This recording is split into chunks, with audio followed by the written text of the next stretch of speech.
السلام عليكم، ازيكم؟ معاكم فاطمة إبراهيم من قناة تومي فود بالعربي أو توم يومي فود بالإنجليش.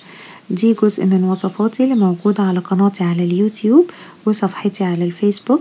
لو حابين تتابعوا جميع وصفاتي بليز ادخلوا على لينك القناة اللي موجود في صندوق الوصف على اليوتيوب وفي أول كومنت على الفيسبوك، واعملوا اشتراك في القناة ولايك للصفحة اللي لينكها برضو موجود على أول كومنت في الفيسبوك وفي صندوق الوصف على اليوتيوب، او اعملوا سيرش بالاسم بتاعي انا كاتباه في بداية ونهاية الفيديو ده، وهتلاقوا عندي وصفات متنوعة من جميع البلاد بتكات هتلاقوها دايما بتاعتي انا، وبرضه هتلاقوا معايا وصفات حلو وحادق وللأطفال وللدايت، وكمان جولات في أشهر الأماكن في أمريكا. اللي يشوف الفيديو ده ويشترك معايا ياريت يعرفني في كومنت علشان أتعرف على الناس الحلوة الجديدة. وآدي أهو الاسم بتاعي، يلا ادخلوا اعملوا اشتراك معايا وأوعدكم دايما أقدم الجديد والمفيد. شكرا.